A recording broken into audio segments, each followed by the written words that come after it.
We're back from Worlds. Yeah, we are. We are back from Worlds, back from the intense 2 weeks beforehand, getting everything ready, getting through. Let's talk about it. It's been crazy. Spoiler alert, Wes got top 8. The boy. The homie. The boy. Rare Hunter himself. The Rare Hunter himself. On our first episode, he got top 8.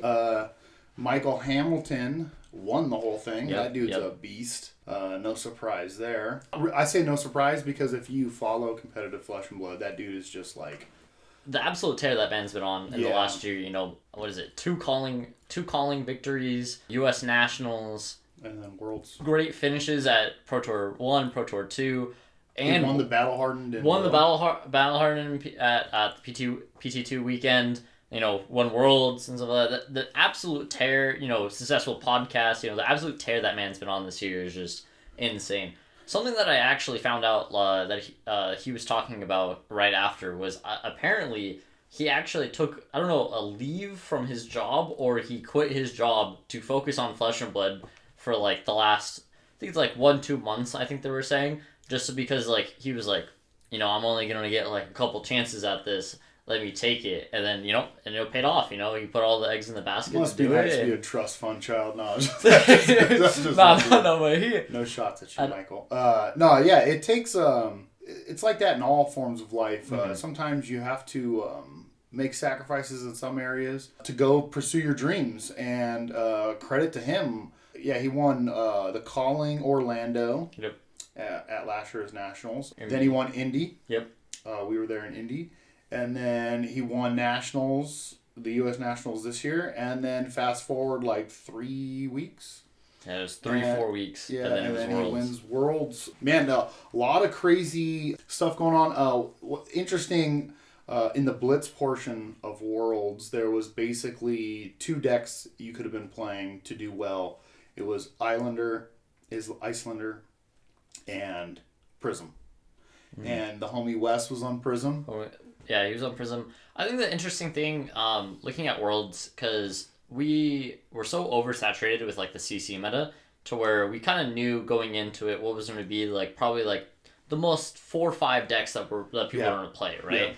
Yeah. There was some surprises going like from the CC portion, but like mostly the Blitz was like the unknown factor. Yeah. Because everything about Blitz going into it was like people were just like complaining because like it's not really a format that we play at like the high level. The triple format for Worlds, is the first Worlds triple format. There's a lot of takes going back and forth. If it was like this is something that should be at the highest level, it shouldn't be at the highest level. But obviously we went forth with the Blitz being on day 2, which are arguably the most important rounds of the tournament. Yep. As we'll allude to later into the podcast, but going into this Blitz, just beforehand they banned Mask of the Pouncing Lynx, so basically made Fi instead of a front runner in that format. That was like honestly a turn 1 deck.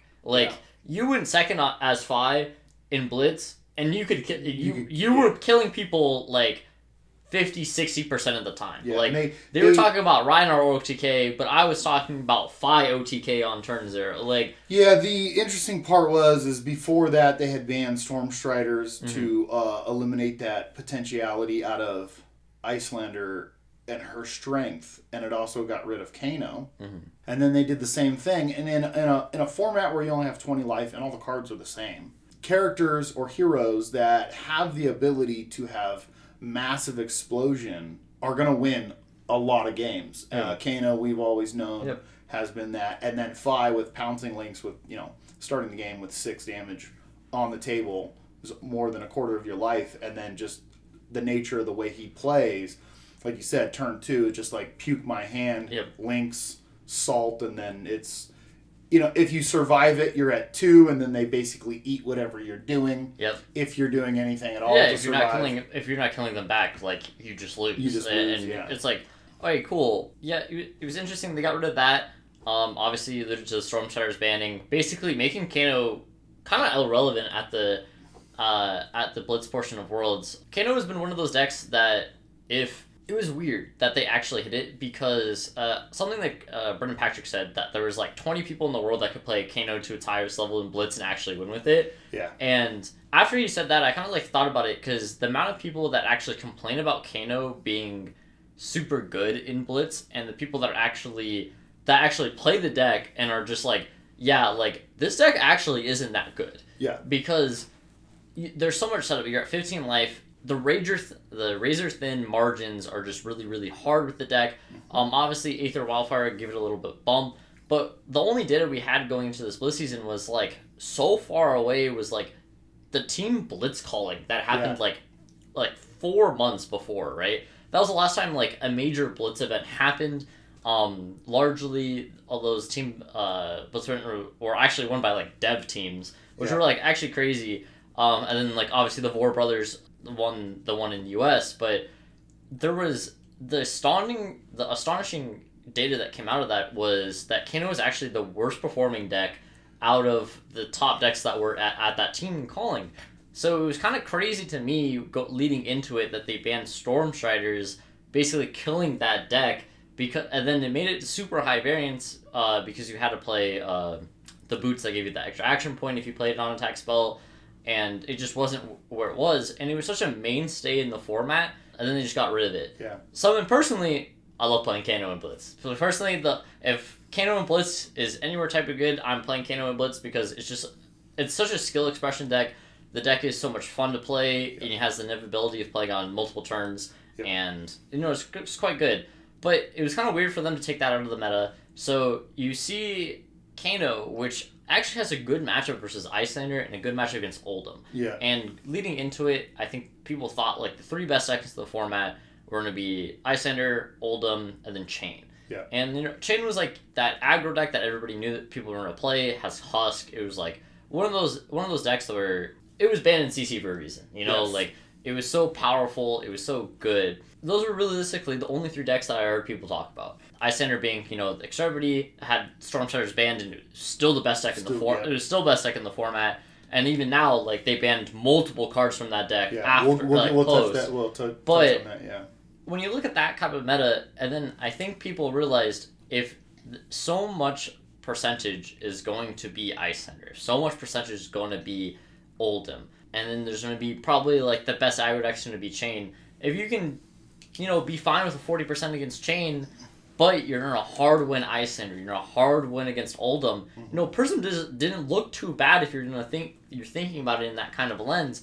And that was what, the amount of Prism that came in here was actually surprisingly a lot, right? And it was by far the best deck actually at that tournament, because being able to have that basic auto win versus Icelander and Oldhim, if they don't just like high roll you in the first 2 turns, you're just like, damn, like, this deck was the best choice you can make in Blitz. Mm-hmm. Yeah, and so it's interesting you say that because that Prism list, Wesley played Prism, it actually wants to dodge Rhinar because Rhinar it's running auras. You've got an aura package in there. You've got 2 blocks. With Rhinar's ability to just strip multiple cards a turn from your hand, if not kill you on turn 1, there's a high likelihood that your blocking capabilities are reduced to nothing if you're stuck with an aura in hand. And you could flash an aura, but again, then you're just stripping cards, and it's exactly what Rhinar wants you to do. So that's an interesting thing because we knew Rhinar has that OTK capability, but that's another deck that is not, it's a high roll deck. It's like you either have the cards to win or you don't, and if the game goes long, you end up spending a lot of your power to stay in the game versus, like Kano before Stormstriders was with.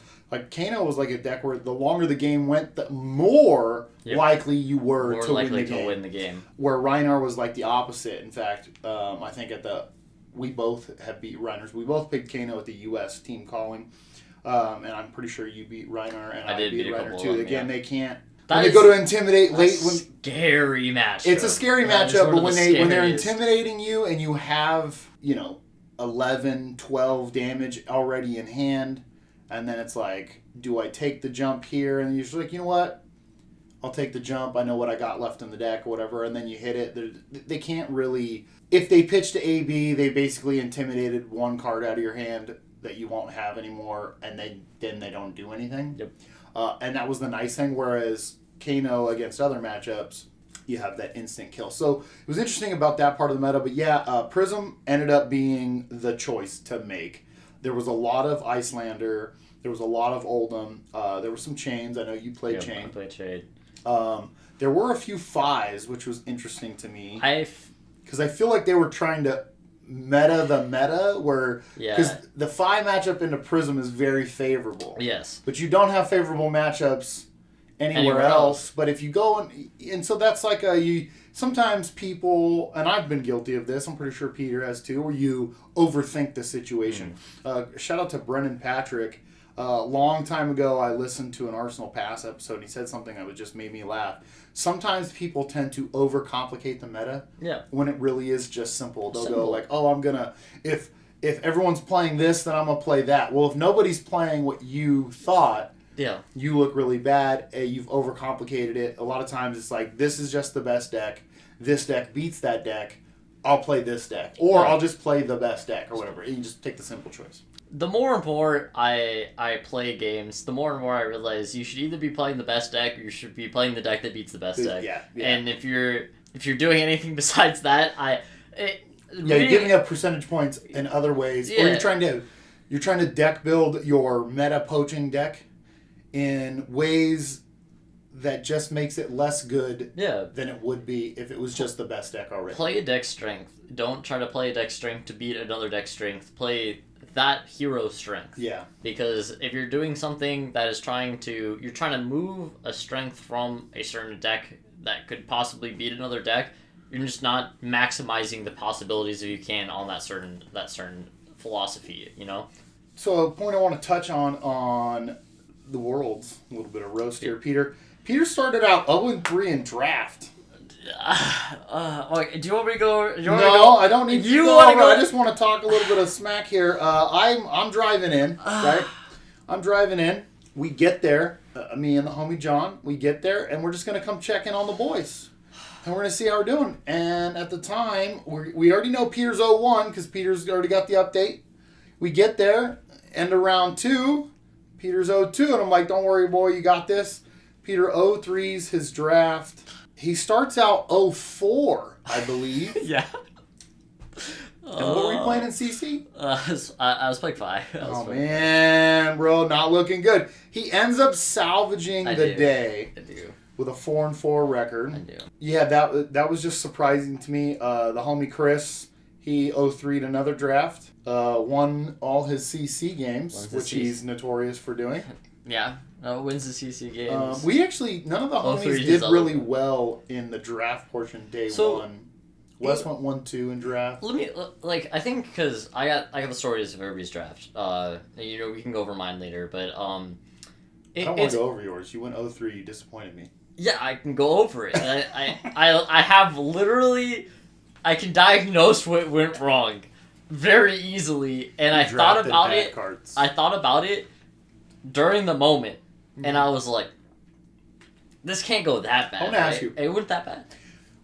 Is there ever a moment where you're playing one card, you're already behind, you know you've lost control, and you see the pack that you drafted the bad card you having to play, and you're like, man, I should have just taken that other card. That other card right here is a much better card. So, I actually don't think that was, too much of this draft, realistically. I want to talk something about Uprising Draft, and I know a lot of people have talked pretty bad about it, that it, the versatility of it, you can just be in a seat and you're just nothing you can do. If you scrounge a 2-1, you're happy in that draft. You are 1-2, you're like, what was I going to do? At least I'm not 0-3. I think there's a lot of times in Uprising Draft that there is a little too polarizing in the areas that you wanted to be in. I think people have gone into detail for a lot of things. I think it comes down to 14 cards in the pack instead of 15 cards. Yep. And you take it as what it is, and it's fine. I had a lot of success in Uprising draft, as well as I had success in Tails draft. So I actually enjoy the draft. I enjoy the 3 decks and how they play against each other in the draft a lot. I physically usually like the actual draft portion, and I don't really care about the games. Yeah. The games are usually secondhand to me. I usually think like, don't think about the physical games because like, there's a lot of play to it, but there's not going to be as much draft as there is you actually physically drafting the cards. Yeah. And I think it's actually the opposite in Uprising Draft, to where I've had so many decks to where I've looked at them and I'm like, this is 0-3 and I've 3-0'd. Yeah. And this is a 3-0 draft I've 1-2'd. Or I've 2-1'd and it was like not like lost the first round and then won the next two super easily. And I think Uprising Draft is always going to be like that. I know a lot of people never want to play Uprising Draft again. I think it's fine. I think the problem with Uprising Draft was, even though the amount of like drafts that you can do, you can still get caught in still the situations and the draft patterns that you can't realistically change. I want to talk about that draft pattern, this is something that I heard people talking about at Worlds. If you're in a pot of 8 and 4 people pivot pack 2, you've now made 8 people pivot. Yep. Because either and not so much that they had to go to a different hero, but now because you started taking cards that they were getting, their deck is now worse, which makes everyone's deck worse. Everybody's deck's bad. Which is interesting because it sounded, and from walking around and talking to the people that we know in the community, not so much on the second day's draft, but so much on the first, that a lot of people got caught in this so-and-so pivoted when they probably shouldn't have, or, you always talk about that. There is the times where there's that bad seat. Some people just had insane drafts where they had all the great stuff in one pack. They were getting past great stuff. Wesley's second day draft. Wesley's second day draft. Insane. Wesley goes pack 1, pick 1 Necria, gets past the second Necria, gets rewarded because his pack 3 opening is Flamescale Furnace. Dude, because I went up my day 2 draft, and I also drafted Dromai, and I went up to put my things, and Wesley comes up right behind me, and it's just the widest smirk and stuff like that. And I'm giving the dude 5 dragons. Yeah. I thought my deck's good. Like, I got 3 red rakes, 5 dragons. I'm happy. I got some senpais in there. And then Wesley just comes up with this big smirk and just fans out 9. And then I look at him, and then he just fans out the Flamescale Furnace to me. And I look at him, I was like, there's no... He goes, bro, he showed me that deck, and I said, if this isn't a 3-0, I don't know what is. Yeah. And obviously it was a 3-0. But I think, like, going back to my draft on day 1, I would sum up to a lot of change parts. I think the reason that I go through that draft is actually people not liking Uprising format. And I say it in a way to where, like, I'm not deflecting blame on it. Like, I think I drafted, for my seat, I drafted well, but, other outside options happened. I sat down and, like, we were all kind of, like, trying to be nice to each other. Yeah. It's Worlds where everybody's nervous, but we're, like, joking around, having fun because, like, we're at the World Championship. It's, like, it's kind of cool. And I remember because, like, on our table and stuff like that, I'm, like, this seat. There's, like, one guy to my right, and then go over there. I'm, like, kind of in the corner. Can you guys see what nobody can see? Can you do that one more time for us for the camera? What is this? Yeah, nobody knows. But I looked at the dude to my left, and I was just like, how do you feel about drafting? And he's like, I haven't drafted since PT2. I looked to the guy to my right, and he says, I've probably drafted Uprising 4 times. I looked to the corner, and he goes, I haven't drafted since U.S. Nationals, and before that, I haven't drafted since PT2. Yeah. And then I looked further, and, like, there's one other guy in my pod that I know, and I tested with him during the week leading up, and we did a draft together. I know that guy has tested at least Uprising in the last week, and I just, like, looked at 5 people in my pod, and they all told me they hate drafting this set, and they haven't drafted it in months. I'm like, okay, maybe the signals that I'm going to get are going to be weird, but I'm just going to be consistent in my drafting strategy and my drafting pool, and it'll be fine. And then it comes. I pick pick 1, took a red Emerald Senpai. Yeah, it's a good pick. Premier card, I love it. 2 for 8. 2 for 8. Box 3. Very good. Beautiful, where I want to be. I pick, like, 4 dragons in the pack 1. Dromai wide open. I'm like, I'm feeling good. I pick 8 premier mono red cards in Dromai. Pick 9. There's no Dromai cards. There's Yep. no generics. Yep. Pick 10. There's no draw my cards. There's no generics. Pick 11. Pick 12. Pick 13 and pick 14. That's that pivot. People see Dromai's open. So I scourge up 4 Icelander cards and some random stuff I'm gonna play. I go to pack 2. Look at my pack. There's 2 Icelander cards. Both of them are yellow. There's like 5 Phi cards in there, and then there's guess what was in there? A red rake. Yep. So I gotta take the red rake. There's literally not. I can't even go into Icelander and try to scourge 30 cards in the last thing. So I pick my draw my card, pick my draw my card, pick my draw my card. Dromai dries pick up. 5. There's 1 draw my card in the pack and 0 generics. I had to pick it because it's too far, and it was just I was scourging the worst cards left in the pack for like the rest of the pack 2. Pack 3, I picked like 6 good cards in like the first 6 picks, and then I just draft I have 6 sand covers in my deck because they're the only cards left in the table. Basically, I barely get to 30. I have no like Phoenix Flame synergy, so I can't even put Phoenix Flames instead of that. And I'm like, I've had worse drafts, but it's just not a draft that I wanted to have at Worlds. And then so I play round 1, and honestly, round 1 is great. I play against Icelander. I'm like, okay, maybe I can just get a free win with my draw my deck that has 2 red rakes, has like a yellow and 2 blues, and my deck's bad. So I'm running 11 blues. So I'm playing 11 blues, 6 yellows, and then every red card that I ever took in the draft, right? So, I can pitch for a lot, and this dude, his deck's good. He's 1 of 2 Icelanders. He has every deal damage spell to kill dragons the entire game. We play actually a really good game. He kills me with the last card in his deck, and good for him. I don't care about losing matches like that because. I've played the game well. He also pitch stacked and played the game correctly to get into that situation where he could win the game. All of it was good, right? And I lost the game. It was good. I felt good actually about going 0-1. I was like, it's fine. Game 2, play against a Phi, get steamrolled because of a certain thing. I don't want to talk about it. And then, game 3, I played against a Dromai Mirror, and I think I was in control of the entire game until. My deck sucked. I drew 4 sand covers.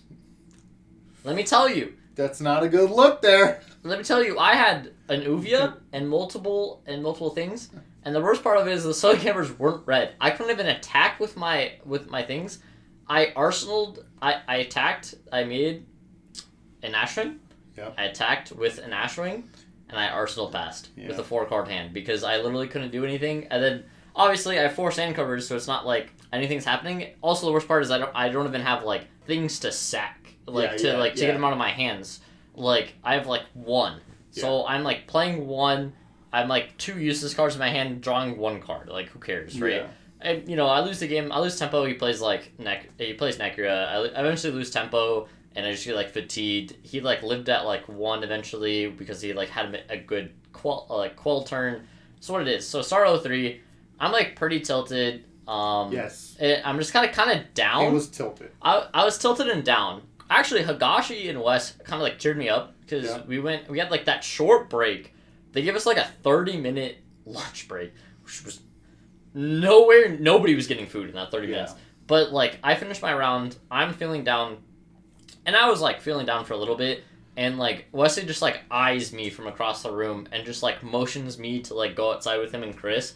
And I thought they just wanted to talk about the round, and he's like, we're getting food. And he's like, so we got down the street, we actually walked the wrong direction, and Chris was like, oh no, I fucked up. We're not having enough time to get food. And we quickly jotted to the other direction and got something and started walking, eating and walking back. Yeah. We would walk into the convention center, and then they say round 4 is paired.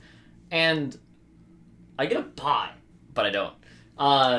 They allocated me a bye for round 4, and I'm like, okay, hey, at least I got the win on the board, 1-3, maybe we can stretch out a 5-3 to end the day. I start walking to the other side, because I didn't pick up, my playmat yet. So I'm walking across the venue, and, I'm waiting in line, and then they call my name, after, 5 minutes, and I'm like, oh. what's happening?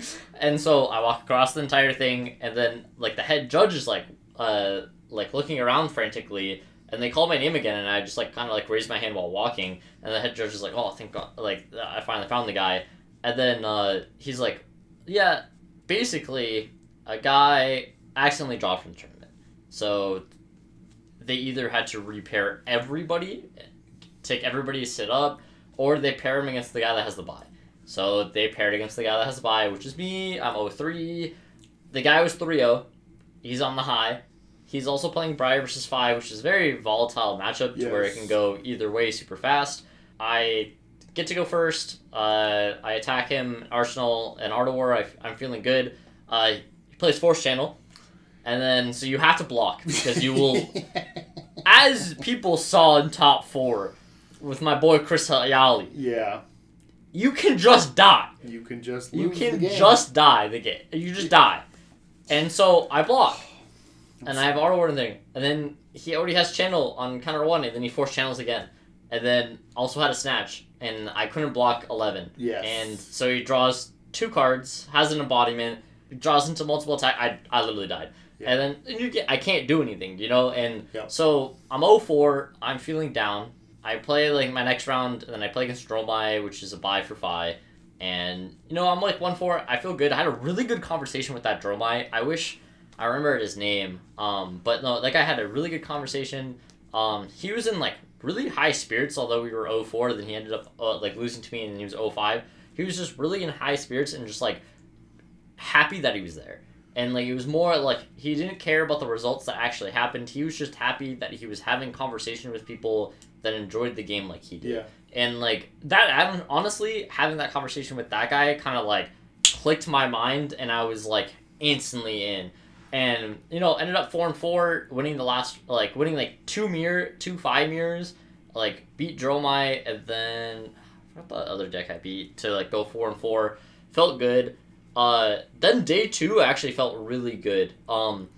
Wes had that insane draft. He looked at me. I have like another one of those like very iffy. I kind of like knew people switched into Dromai. Like I thought I was the only Dromai in pack 1 and like half of pack 2, and then after like 5 picks in pack 2, there was like no Dromai cards, no generics, and I realized I was like, oh man, maybe I'm in the end of like 3 Dromais, which was actually the case, because the people that I was passing to actually started going into Dromai, because it was me, and then the guy to my right was playing Phi, and then the guy that was passing him was playing Phi, and then it was an Icelander. So and then there was an Icelander. So it was like double Icelander, double Phi, and then me as the Dromai. So I'm in the correct position. The guy on my left is also a Phi. So like I'm in like the perfect Dromai position. And then there's 4 Phi tables, and then ended up at 3 Phi, 2 Icelander, and then 3 Dromai, because they switched into Dromai from like Phi or Icelander. And I was like, okay, the draft could have went better. I have like kind of like a medium deck. I play the mirror, and I realized that my Dromai deck was the best out of the 3 Dromai decks by far. It was just not close. And then I played against an Icelander. I had 7 rakes in my deck, 3 being red, and then 3 being, and then, you know, it was a good guy. He didn't speak English at all, and it was the most awkward game of Flesh and Blood I've ever actually played in my entire life, because I had to keep pointing to cards and like while I was casting them, and then, you know, there's sometimes where like I go, I'm gonna attack with this, and then he couldn't say on like before, like on the attack thing. Yeah. And so, and I go to attack the other thing, and then like we had a judge call, and he was trying to like explain and stuff, and I was like, I'm giving him the benefit of the doubt, because like we don't speak the same language. Yeah. And it's fine, and like we kind of go through it, and then like he knew how to say like hello and like thank you for the game. Yeah. And that was like the only conversation I had with the guy. He was a great guy. I love him. I actually played him in the Battle Hardened on Sunday, and he went to go get food. He saw me and he sat down, and he was just like, I'm hungry. Yeah. And then shook my hand and then left. And then I was like, I guess I got the win. And it was kind of funny. But I was that. But it was nice. Ended up 3-0ing the draft. Then I was actually super excited with Blitz, because I was playing Chain, and I actually really love Chain. Chain is like one of my favorite decks of all time, and I'll continue. I'll probably when like the Living Legend status come out, I'll probably play Chain for a little bit if it's gonna be good, right? I'm on Chain. I felt it was pretty good. I wanted to test more decks in Blitz, but it just wasn't like the main. What I wanted to test in Blitz, I just felt was like so out there that like people just didn't want to test Blitz. They were like, I'm just gonna play what I've always played in Blitz because I don't care, right? And I'm like, the practice in Blitz. That's how Blitz seems. It's like you just play the deck that you care that you want to play, and like you don't really test so much of it. So I'm always like, I'm gonna play this and this. I either play Oldhim or Kano. Yeah, people don't try to test for Blitz. They just kind of play what they like, and I'm just like, okay, I can't really test for it, and they're like, oh, no, I don't want to test. So let's play CC and stuff like that, because then we can actually test like matchups and like Cyber Theory, and I'm like, okay, so. I ended up playing just Chain because he was what I was feeling most comfortable because Kano got banned, basically, without Stormstriders. Yeah. And I actually sit down, and the guy recognized me, and he goes, I copied your Chain list that you posted on Twitter. Yeah. And I was like, sweet. And then continues to roll me double Art of War on turn 1 of the game. I go, damn. And then I sit down again, and then I play against another dude that says the same thing. I end up winning this one. And then I play against one of my friends from Cali. He's playing Icelander. He squeaks it out. He had like double red Ice Fane against me. It was quite good. And blue Ice Fane. I ended up losing that one. And then I have like ping ponging. I won to go 2-2. Then I lost I lost to Tariq. And then I won my last round. So I ended up 2-3. Just ping ponging all over the place. And it was like quite good. I mean. Yeah, you 5-3. I 5-3 did too. I feel like I was close to bringing another deck in Blitz, but I needed like another week to like convince myself to play it. Yeah. I had this Lightning Lexi Blitz deck that I was going to play. Should have run that, bro. That like something that I feel like people don't explore a lot is like the weird strategies that you can bring it, and that might not be as good, but they catch people off guard. Because, like, how many times are you going to tell somebody that you played against Snapshot Lightning Lexi? Yeah. Like, the amount of people that have probably actually played against that deck, or like, understand how the deck works is very... Yeah, Snapdragon Scalers, you're playing New Horizons, you're playing, like... It's a very fun deck. And I thought about playing that, and I played a couple games versus Icelander, and, like, you're so far ahead against Icelander. Because you're like, alright, activate Lexi, flip... Electrify, play Electrify, like, they try to interact with you, and if they don't have exactly Hyperthermia, you kill them. Yeah, because everything's instant speed, They can't block that well, they want to block for 3, everything, like, you're attacking with multiple things that have breakpoints in Lexi, you're drawing extra cards off Snapdragon, so you can literally pitch multiple blues per turn, and, like, say you don't have a bad turn, you could just Snapdragon, go to Arsenal, pitch your entire hand to whatever AB they want to play against you, and then you go into your hand with a 6-card hand. Like... Yeah. And then you can still block for 2 cards and have a 4-card hand. Yeah. Like, it's insane. That's what something I wanted to do more, but I just wasn't... I think I was almost there, and I almost convinced myself to build it and talk to Minimax and be like, yo, I need to borrow these cards for this event. Like, bro, please, like, trust me on this. I'll just give it back to you after I play. It'll be fine. You know, told me I would have brought it. Yeah, I got all that Lightning Lexi stuff. I'm a undercover Lightning Lexi aficionado. I played... like 8 Chain games in the bottom of a hotel before like the banquet, and I was like, maybe I should throw some like Lightning Lexi games on there. But I won every Chain game, and I was like, so I'm feeling confident. Yeah. So I'm like, I don't need to test another deck. I'll just play Chain, you know. But I think going back on it, I think Lightning Lexi would have like surprised a lot of people, and that could have been something that I should have played. But no, I think Worlds, how it started versus how it went. I went on an 8-0 run. A 7-0 run. 7-0 run. After winning the 4 games after starting 0-4 and then the draft, so 7-0 run. I know it feels good. Obviously, it could have been better. I'm on that mentality of, I went 9-7, but like, I didn't cash, I didn't win.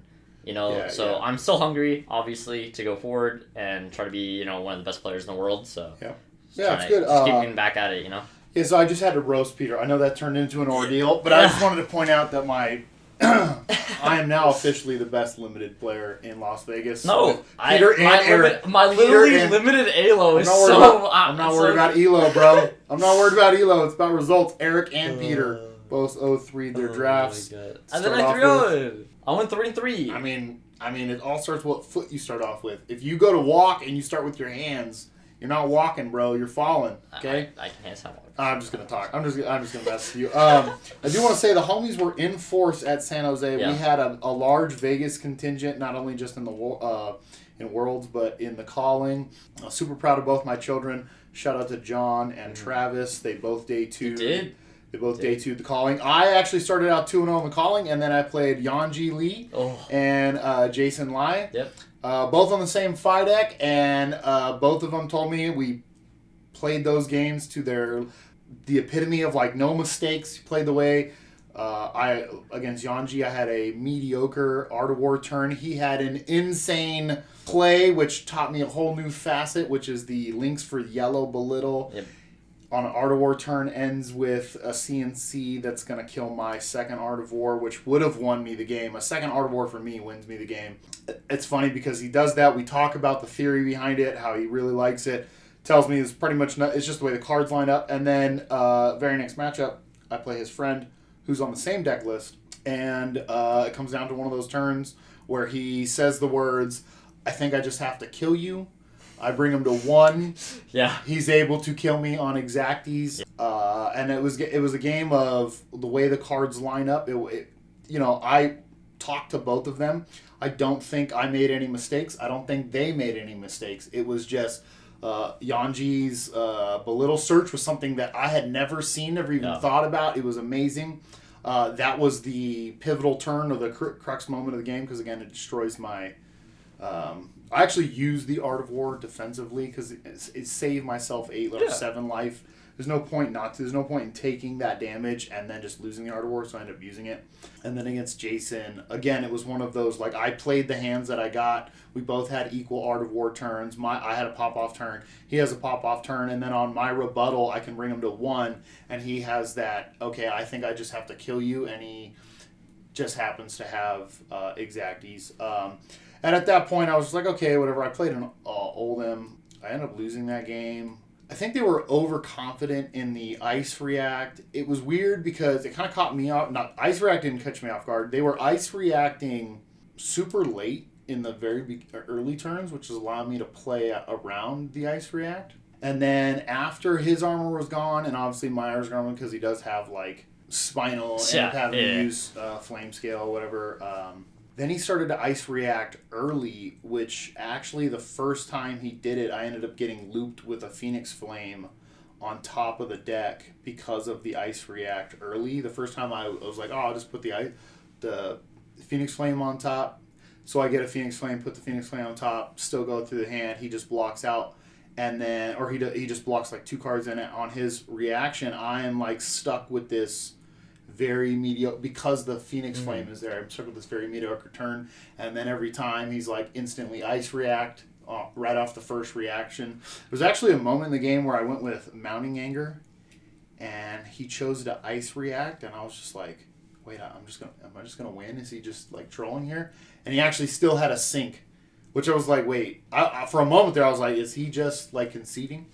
Or they are a non-binary person, I'll correct myself. They ended up winning that loop.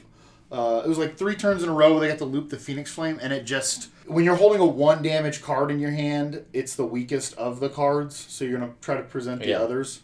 Because I'm not drawing a head jab every time, that is what allowed him to get back in the game. He ended up finishing with a dominated the red glacial. Yeah. Yeah. And at that point, I'm holding a Phoenix Flame anyways. And that's another thing, too. When me and them talked about it, not that extra card. I still had 2 sinks left in the deck. I used 1 on a spinal turn. Mm-hmm. And that extra card actually prevents me from digging into more powerful cards, right? Yeah. Like, so in the beginning, when he was ice reacting, I was like, I'll just put this blue back on top. I'll have blue next turn. And it was beneficial, but... you know how the Oldham games go. They can, especially the Ice Oldham when they're running like 5 Pummel.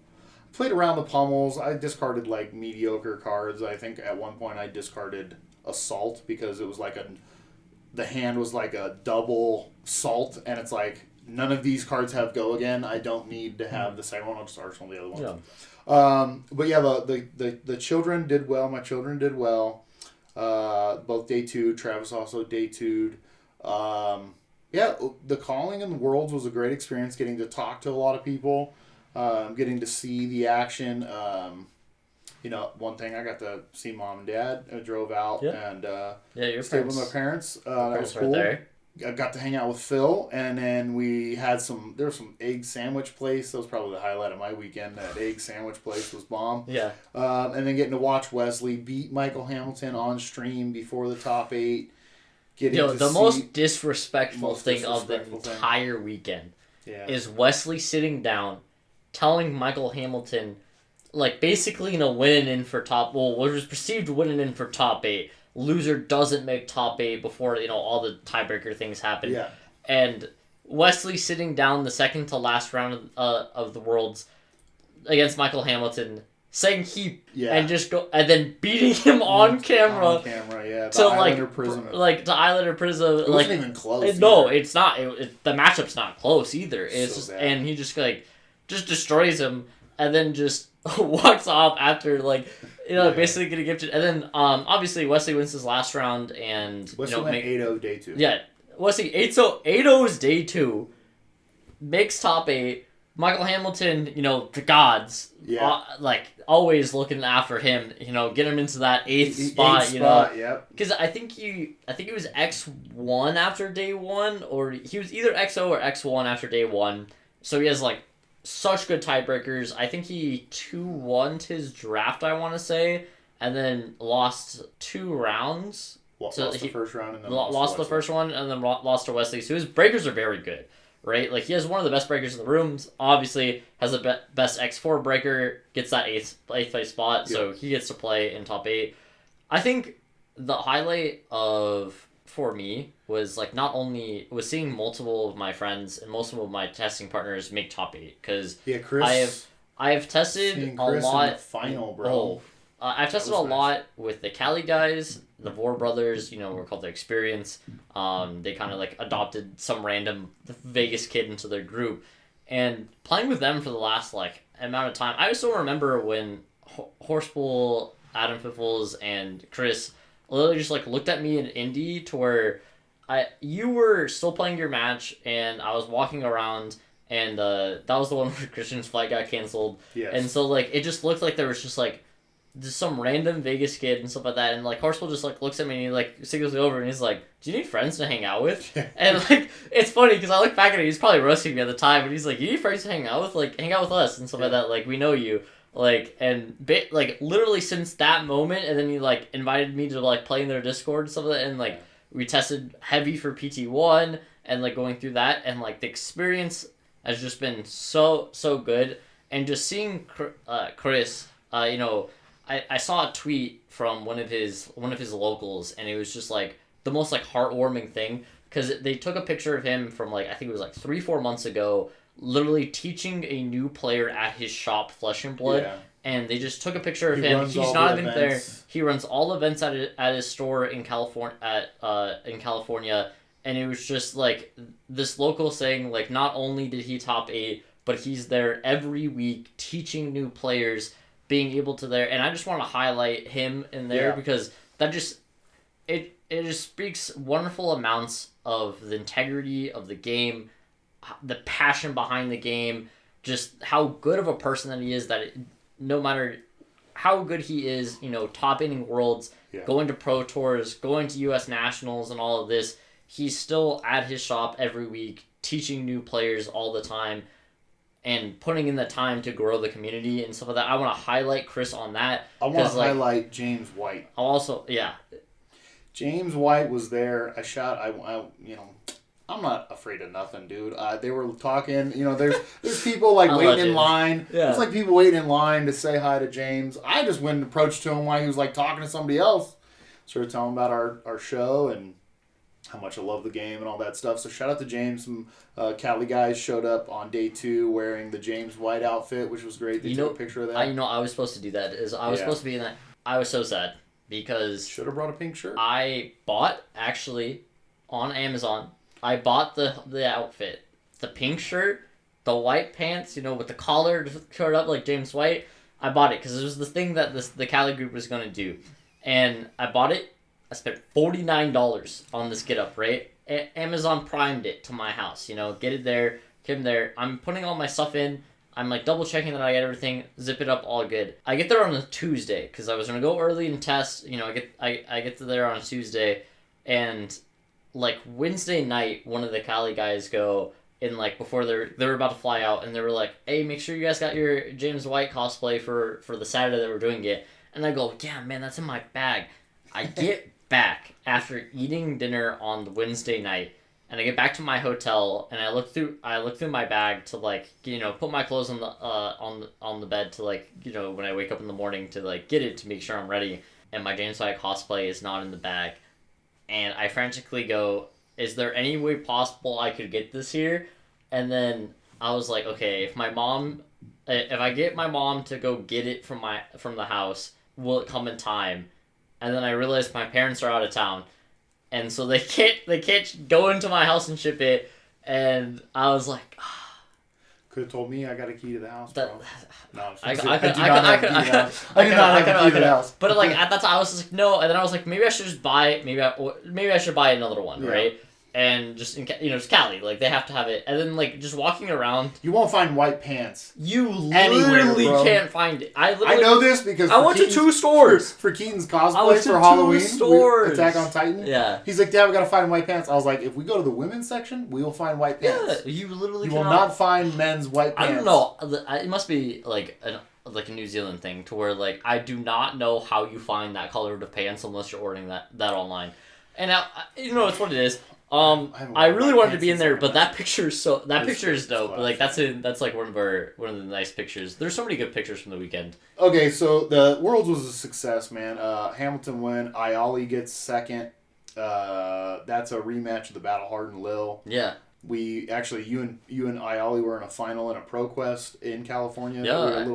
I remember that. Tempest game. Shout out to them. Hopefully their store is doing well. Weekend was thanked. So right afterwards, we get a post-banned and suspended list announcement. They don't touch CC, which is great because CC was perfect. I think it was great. I think it's a great meta. They unbanned Stormstriders because they realized they killed Kano. Yeah. But they hit Ether Ice Vein. Yep, Ether Ice Vein. And Hypothermia because of Icelander's ability to play Hypothermia at instant speed. And Ether Ice Vein is just too hard to deal with when they can run basically 6 copies, red, yellow, blue. Play the blues at instant speed. It's too disruptive for that format. It's one of her power cards. And then they hit Ether Wildfire because if they're going to give Stormstriders back to Kano, they have to take out the combo potential, which is still okay because Kano is still Kano.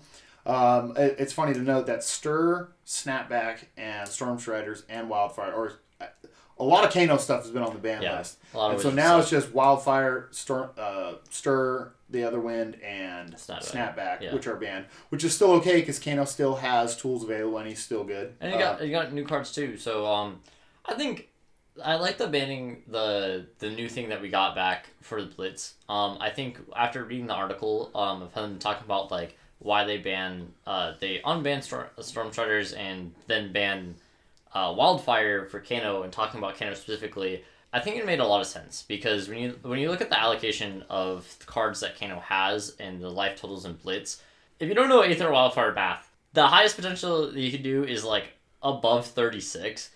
You start at 20. Yeah. So when I do math in CC for Aether Wildfire, if you have 0 cards in your hand, 0 floating, and you're at 32, I'm like confident you die. Yeah. Right? Obviously, you can go into the mathematics and stuff like that. I have like a whole spreadsheet of like Aether Wildfire math. But if I am confident of killing people at 32... Wait. You have a spreadsheet on Wildfire math that you haven't shared with me, I literally have sent it to you.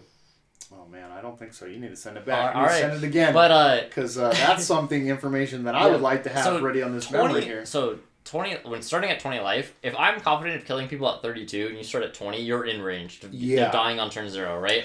I have played at that team event. I was playing Kano, and there was multiple times where people were like, "Oh, I just need to shoot my entire hand at Kano because the more turns I give him, the more inevitability he has, and I kill people on turn 1." And it's just like you can do so much. I had a turn. When you talk about killing people. Yeah. I had a turn where I draw into a second wildfire. Someone's like, all right, we'll see. Right? Yeah. First card up top, Chain Lightning. I'm like, we're just doing it. Wildfire from Arsenal, Chain Lightning, second Wildfire from hand. I don't even care what card's on the top. As long as it's a 0 or a 1, it's getting cast. I don't even know. I think I want to say it was like 46. Yeah. And this is Blitz. Yeah.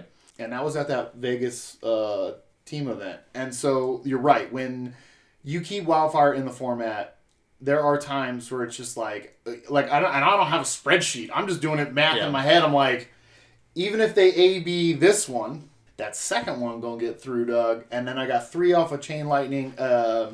Yeah, just so much. I do love the fact that when they explain their reasoning on these banned and suspended list announcements, they are taking in data. Obviously, we don't get all the data, but they're taking in data, and they're taking in their own, their own testing, and they know what's coming out. Yeah. So if their plan, and obviously their plan is to have Blitz as a competitive format going forward, which I think is okay, it is smart to keep the overly powerful cards out of the format. Because this is what I have long said about Blitz, is that when you take the game, and heroes have 40 life, most of them, and then you say, okay, now we're going to play that same game, but you have 20, some cards are just broken in that context. Wildfire. Either Ice Vein Red is really ridiculous. Yep. When you're taking 5 damage and discard a card. It's really, you think about it, Ether Ice Vein in an attacking sense is a 3-card block. You've got 5 damage, that's 2 cards, and then it's going to make you discard a card in the pay sense if you can't block that 5. That card is really busted. Hypothermia also was able to shut off a lot of the aggro decks. Her ability to play at instant speed. Oldham's a little different because he's going to use it to fuse. Yeah. And if he arsenals it, he doesn't have Crown, but it can come out, so he can block out and then stall for another turn. I think the band. It's not so much a problem for Oldham. Yeah. Oldham is a zone problem in Blitz. Yeah. Obviously, they've hit Crown. Pulse is still available, but I think that if they keep the powerful cards out of Blitz, or when a card starts to become a problem. For instance, in Rhinar, this new Savage Beatdown, that's 12 damage with an Intimidate. That could be a problem. Rhinar's already got OTK. I think that's better than Alpha Rampage. Yeah. The actual funny thing about like Rhinar moving forward is I was doing some math, putting together some lists, and watching some videos of like other people putting lists out for Rhinar, and just like actually trying to understand like the new like Rhinar lists. And there was something that I actually found that like I don't think other people were doing, and it's just like dedicated combo Rhinar in CC, and I think I'm gonna build a list around it. But Eric just played me with that. I saw Eric's deck tech, and I love Eric. Yeah. I think he's 12 cards at least off of anything being relevant. But because I watched the video, I watched another YouTuber's video about it. And I watched like one that was playing like a mid-range version with like the new Everfest cards, and I just kind of like looked at the cards in the meta, and I just put them on FabDB of like 3 ofs and like 2 ofs that I want to play because of just like playing Blitz Rhinar, and I looked at it, and then I played 2 Talishar games, and then like hit up like one of my Cali friends to play a game, and I was just like, I have something here. Using Berserk, Alpha Rampage, and now having 30 plus damage turns that are super relevant, that can actually just be better.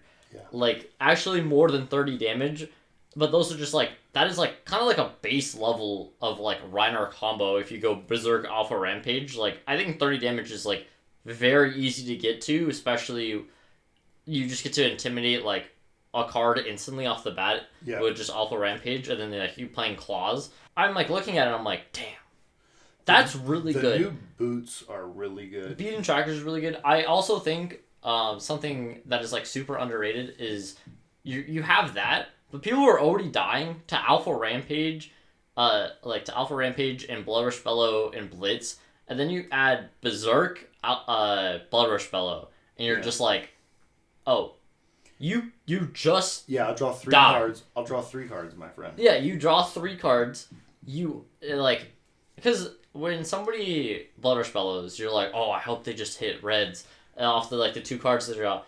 But like drawing two reds and 2 cards, the percentages of that happening. Now think about 3 cards. Think about if they discard Skullcrack.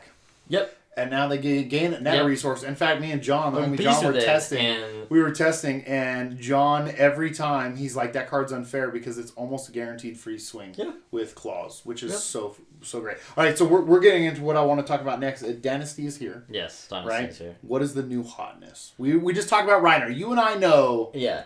Reiner's got some potential. Really cool. I think Savage Beatdown is a broken card. I know there's some hoops to jump through, but as I was showing Eric, and just because that's one of my favorite cards, Tear Limb from Limb into Savage Beatdown is 2 Intimidate triggers and 18. Yep. And it's really not that hard to pull off. It's not. I think there's a lot to Reiner that you can go into. I think he's always going to be one of those decks that in one of those good metas for him, that like I kind of wanted to allude to, that he actually can just be better than you would expect, right? Yeah. Especially now to where like he actually has like a 30 damage combo basically. Yeah.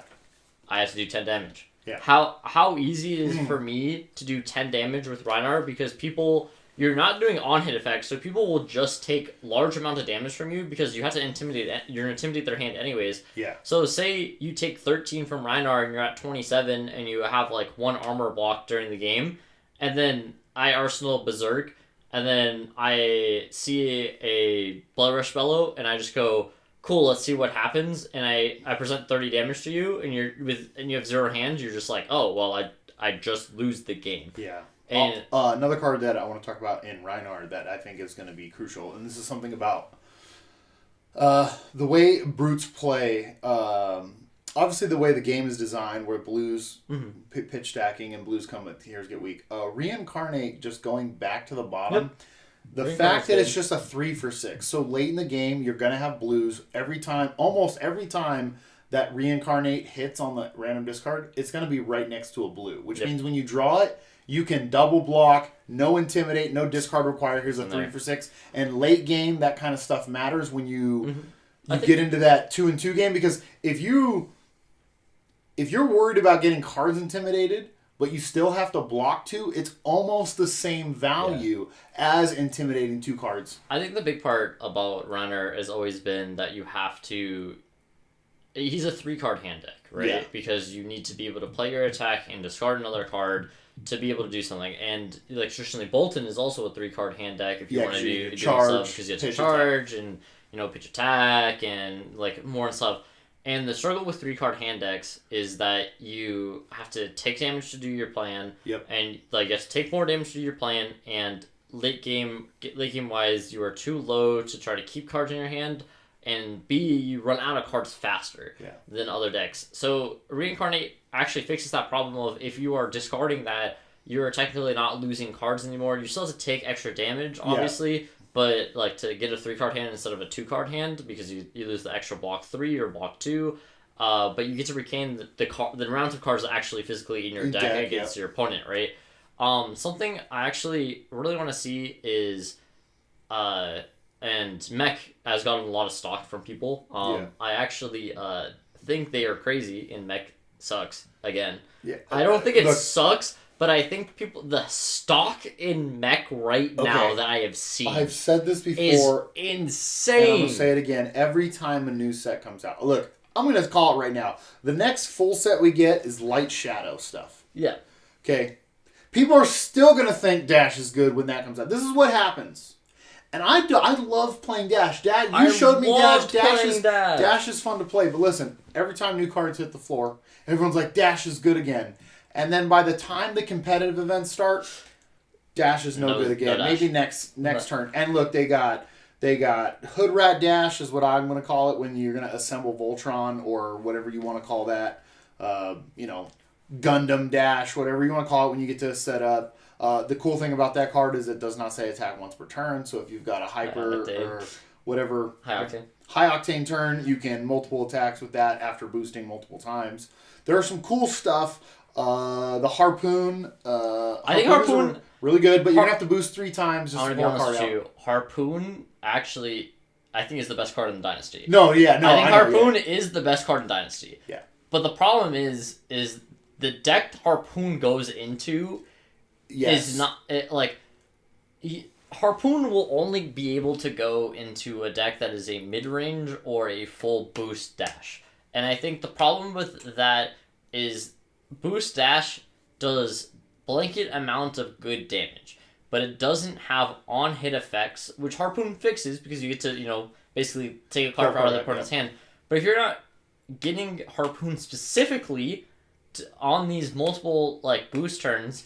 Is Harpoon a 1 cost? Yeah, it's a 1 for 4, and, How much is maximum velocity? 3? A 2 for 10. So, the best turn you go is, T-Bone from Arsenal, T-Bone from hand, Pitch Blue, Harpoon take out a card, and then maximum velocity, and you've pulled... you can take I forgot. You could get but you're stripping more cards. You're banishing more cards. Basically, what I'm saying is, unless you're getting, really, really specific, card combination of hands, if you do the Harpoon thing one time, I think you get more stock into when you're playing aggro versus aggro with Harpoon, but you don't gain any stock when somebody's already trying to block you out. Yes. Somebody's already trying to disrupt you. They're already trying to do something against you.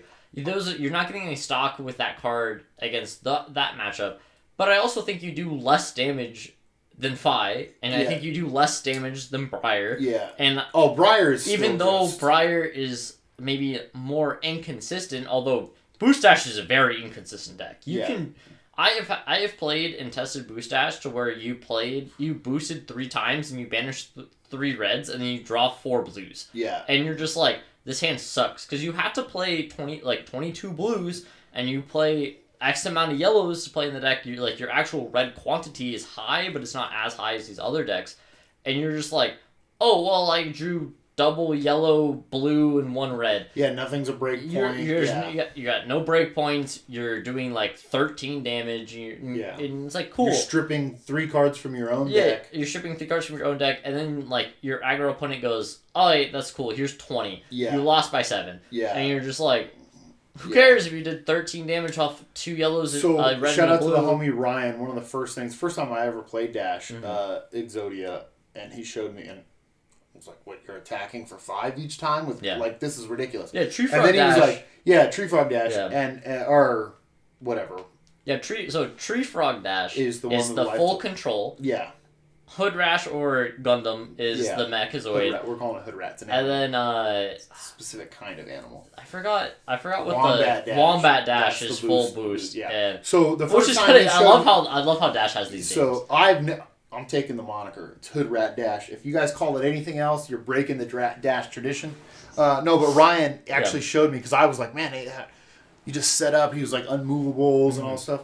And then he showed me how you fatigue it. Yeah. And then I was like, oh, that makes sense. Mm-hmm. They're going to be boosting cards especially on high octane turns. Although if they get a high, it's just like any deck. They could have a really cool high octane turn, Tomb from Arsenal, gain some life, keep going. Yeah, so I agree with you on Dash. Harpoon, I think, is really good. I think, don't get me wrong, that card is very good. I think people's stock on it is, super high, on, boost and mid-range Dash is, over here. And I think Dash gains popularity. Can you still use Harpoon as your first attack, still see their hand? You can still see their hand, but you can only take, you have to X equals 1, is, the amount of boost and stuff like that. So you can see their hand, and you get information.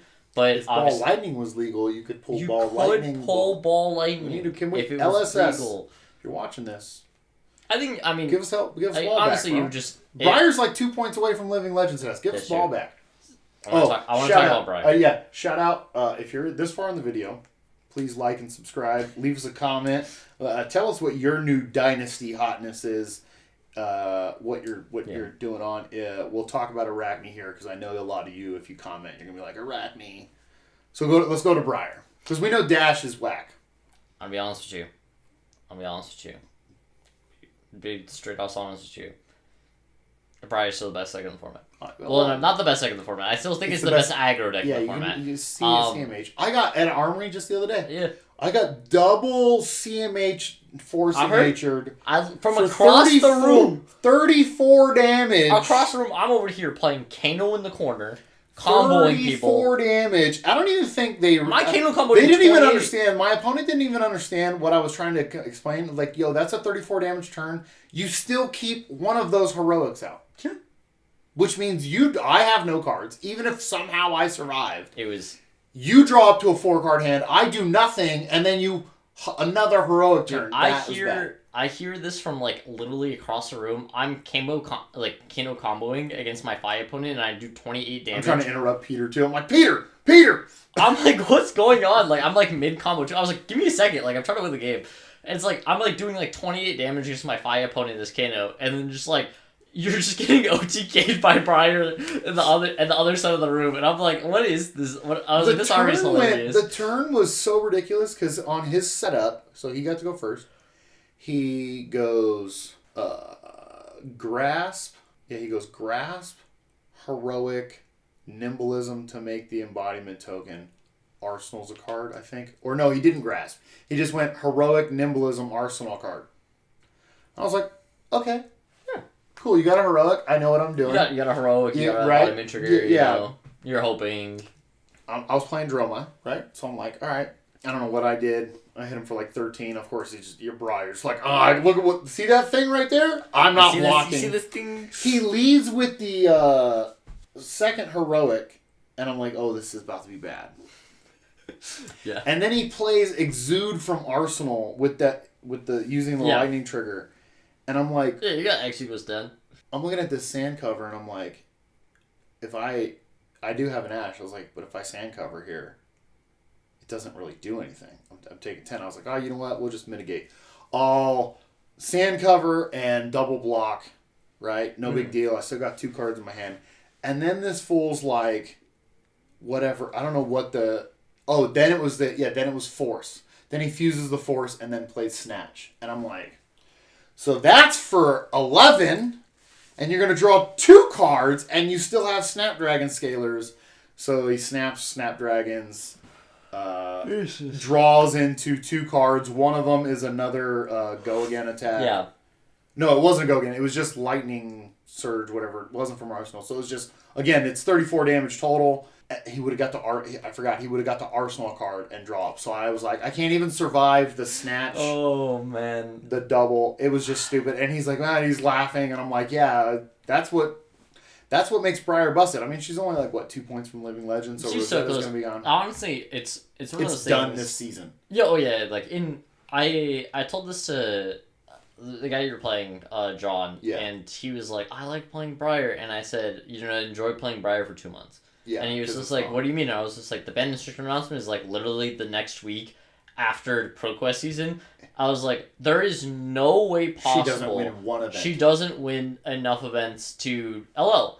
And it's one of those, and I kind of thought about it going into it to where if I'm going to, play my random meme decks for two months, I'm going to have people triple Oasis, triple Arika's Prayer, sand cover against me. Arena's Prayer. Wherever. With that random card from Arcane that I had. The card that I showed up was like, Peter, I need Arena's Prayer. I know you're playing Kano, bro. I was just like, all right, yeah, people are tech. I'm gonna have all these people tech the like 6 cards for Kano in their sideboard, and I'm just gonna play Briar. And it's just like, all right, cool. Like, cause Briar's one of those decks that I want to say that I played before it was banned. Yeah. And I played a lot of Briar before it was banned back in Tales. I actually played Dash at U.S. Nationals in the iconic Briar, the Briar thing. We've covered that. How we chose the wrong deck. That was the wrong deck at the time. But then I played Briar for like 4 months after that. I think we all played Briar. I think our locals. In fact, I do remember. It was like Briar. Sitting down against one of the salty players. I actually liked the guy. He was like, oh, when I sat down against him, I think he had just lost to you. And I had lost. I played Wes in the first round. And then I sat down, he's like, oh, another Runeblade. And I'm like, why would you just not play this? What reason do you have to not play this? If you don't want to lose to it, play it. I think, dude, I was doing like 23 arcane damage with like Sting Ball, pitch stacking, and it was just fun back then, right? Like, obviously that deck was by far the best thing you could be doing. And although, if I knew more about Combo Vis back then, I probably would have played it more. Because, like, I kind of went in stages of, like, playing, like, the most banned decks in probably Flesh and Blood history. I've probably played almost all of them. I think the only deck that I haven't played that currently is Living Legend is Prism. I refuse to play that deck. It's just not a deck. I played it for like 3 armories, and I was like, this is not the deck for me. It's just like not the playstyle I like playing. But every deck that has gotten changed in this game I have played. Yeah. And I like Combo Vis, by far my favorite deck in the format though. Combo Vis. Yo, when Combo Vis first built for my son. When Combo Vis was a deck in Flesh and Blood, after Hayden Dale won Australian Nats with it, I was like, was it Australian or New Zealand Nats? I forget. He's I believe he's a New Zealander living in Australia. Whatever. He won, right? And I copied his deck list, and I played it at locals for like 4 months, and like changed very few cards, and then I played it in Starvo meta as well, and I was like, this is the thing I want to be doing. Yeah. And then, obviously, it gets banned. But like, so, speaking of Prism being banned, she got Saruya, which is a really busted card. Short printed. What? The Marvel is short printed. It doesn't matter. $700 on the TCG card. Whatever. That card is actually really good. Card is very good. It'll be interesting to see. I'm almost certain. I know you want to go into card design, but I kind of look at the not so much card design, but clues as to mentality of the designers. I'm almost certain that the new Prism or Light Illusionist will be ward focused. So I look at it and I see a couple of different things with like the ward mechanic in the near say. I think the ward thing is like really interesting because I actually don't know how Spectral Shields and ward technically works in this game, to where every time I read new cards that they print with like the ward ability and like how Spectral Shields work, obviously it can work multiple ways. Obviously this argument would be better if I knew what the actual interaction was. But I would honestly bet that the new hero doesn't care about color strips. And the new Light Illusionist doesn't care about color strips like the other illusions have.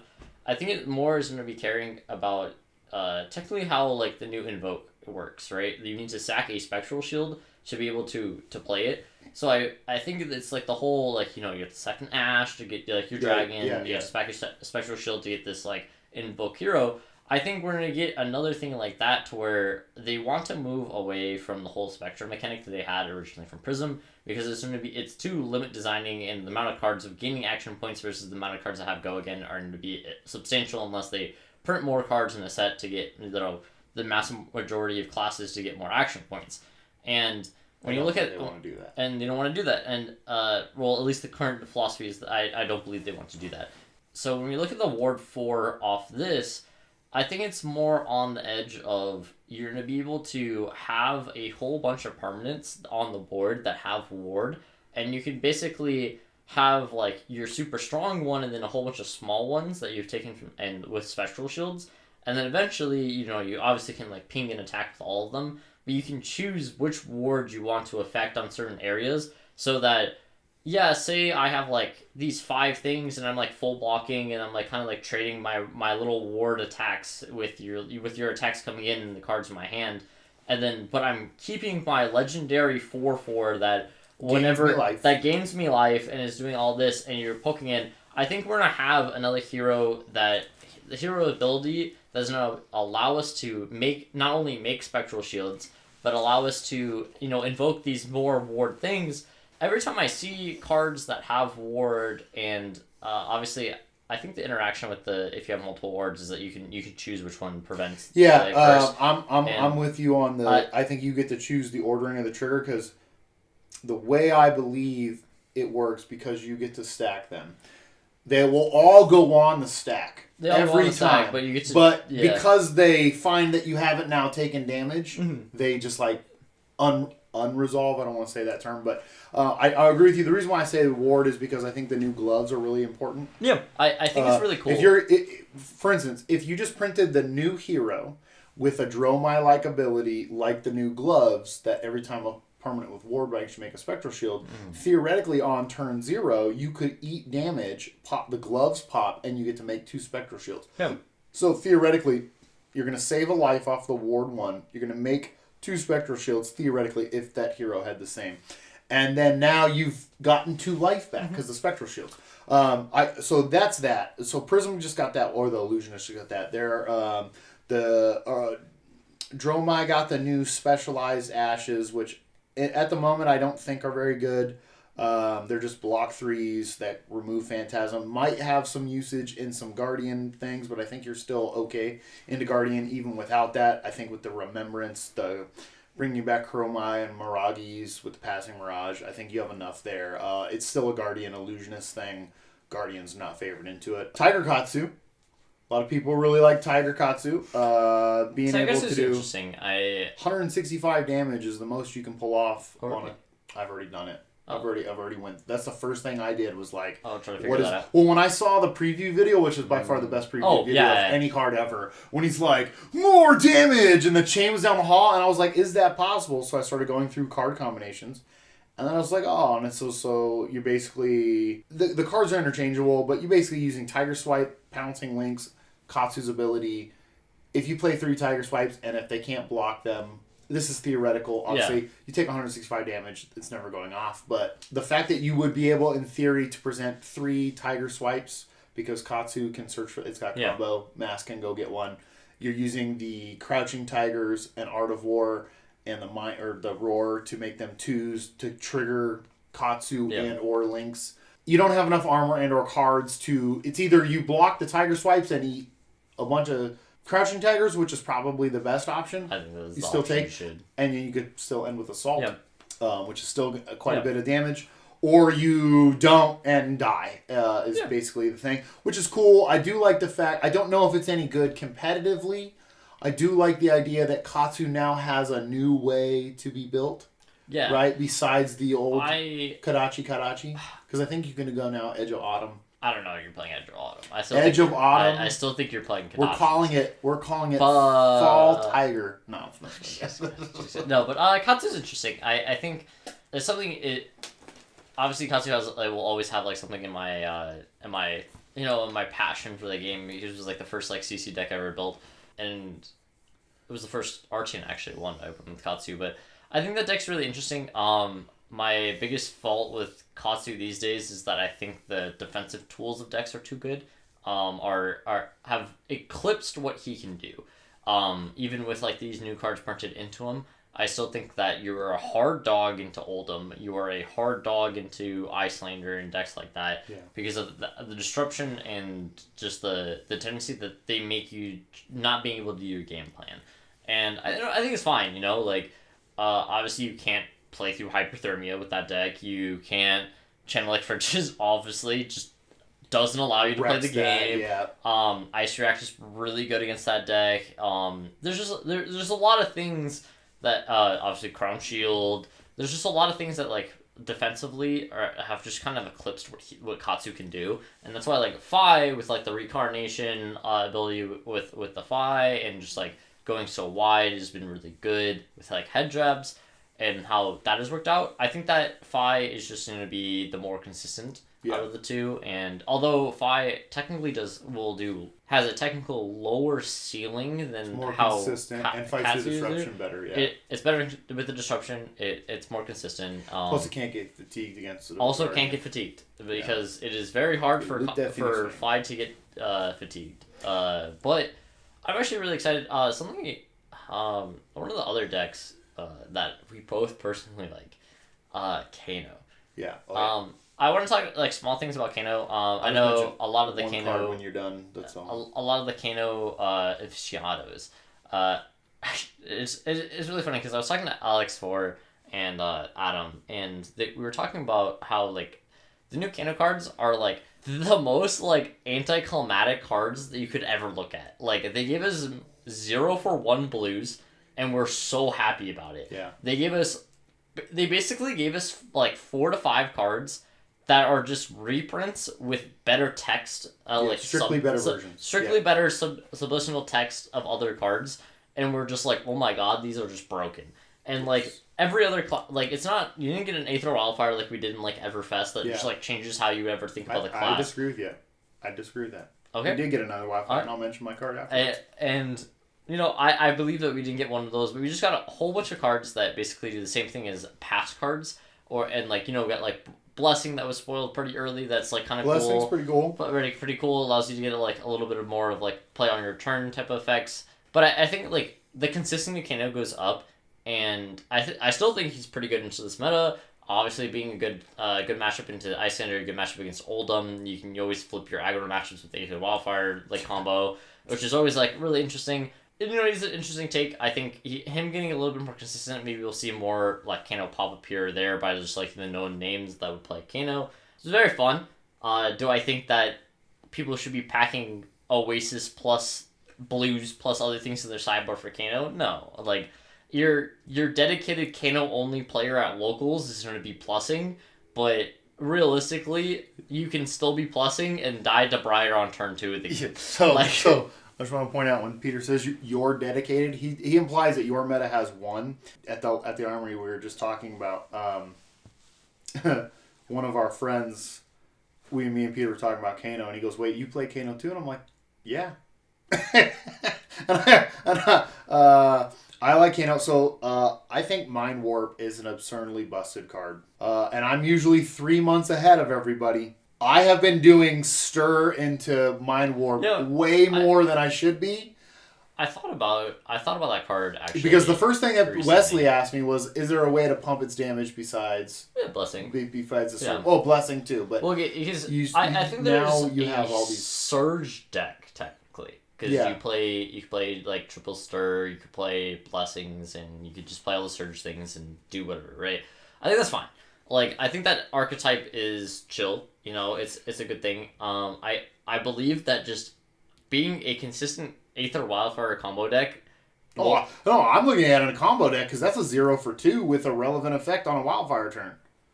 Yeah, I don't think it has text on the Wildfire turn, because realistically, if I'm Aether Wildfiring to kill somebody, they don't have another card after Wildfire, because when you're like, how many times have you Wildfire somebody and like the last card in their hand is either your betting is not a blue to pitch for Wildfire, or they already don't have a card in their hand. If they have 2 cards in your hand, I don't think you're supposed to be. I'm not talking about the text. I'm talking about the fact that it's a 0 for 2. It's a 0 for 2. It's a yellow that pays for a Wildfire. It's better than the 0 for 3 reds. Like, granted, you love on a Wildfire turn, you love to see any 0 cost card. Yeah, the whole allocation of like getting more 0 for 1 but blues into is some pretty of good. the other matchups, I have stirred into Mind Warp Briar on their heroic turn, and it just felt great. Yeah, I think it felt great. I think in those situations is pretty good. I looked at it's like a form of disruption. Yeah, but it's also a 0 for 2, which it's just a block 3 0 for 2. But in matchups where you kind of need, like, again, like you said, you can just die to Briar. Fi can also just kill you. It's a race. Like, you either have the combo or you don't. I think being able to disrupt those games in an unexpected moment where, Fi's like, all right, I'm going to kill you. And you're just like, haha, no, you're not. I'm going to Mind Warp you. Now that one card in your hand that's a Rupture card is going to get shuffled in, and you don't draw a card. You don't get the Arsenal. I save myself 6, 7 life, whatever. And now I get my turn. And a lot of those race matchups for Kano come down to, if I just had a quarter of a turn or a half a turn, I win this game for sure. Because you and I both know that there's a certain life total where you're just like, oh, they're dead. Yeah. Oh, they're dead. Yeah. What life are you at? Oh, I don't care that you A-B this stuff. You're just you're like, dead. Oh, I don't have to bet on like not hitting a red off the top of correct. You're just. I understand. When I was looking at the card, I was like, obviously there's the pump effects that you can get with like Stir, Blessing, and obviously Crucible. Like, just a natural thing. The problem I have is if a deck has a problem of like, oh, you're coming in for 3, or you're coming in for 5, or you're coming in for 6 with this mind thing, why not just AB 3? Like, you're gonna take, obviously it's already gonna take a card from my hand if I don't AB it, but I have to shuffle my hand unless my hand's bad. I actually think that like there's some play to it if like my hand was like absolutely terrible and that's coming in there, you eat it and then shuffle and draw one more card, because honestly, probably having one more card is going to be better than some hands. One less card is going to be better than some hands. But besides that, I mean, if somebody's coming in with like Marmor for like 5, right? Because you stir and you can play that, and it comes 6. In for 5 or 6. You just Crucible. You 1 blue, Stir, Pump the next thing. 6. It comes in for 5. It comes in for 6. I'm just sort of AB3. It's fine. That's cool because now you just draw have 2 like cards. not That's cool by me. Now you have like IB3 it, and then now I still have a 3 card hand. No, you have 2 because you'll have to shuffle back in because you'll take 3. Because I'll make it 6. If I stir Crucible Mind Warp, that's 6. If you AB3 it, you take 3. You shuffle your cards back in. Oh, and then you draw 1 for 6. I just take 6 and who cares? Yeah, and then take. And then one less card. I take. But that's okay. That's fine. I'm okay with that. Like I said, I have been stirring into Mind Warp way more than I probably should be. Blessing is also a really good card. We do love. I like Blessing versus. I also like I texted you about this, the idea, and it's probably not competitive, but I did like the idea that the new Surge weapon, with the Surge cards and like actual attacks, like a Battle Mage version. Not saying it's competitive, but like the idea that you are less like you can use Kano off the top in. Remember like the old days Kano, where like you don't.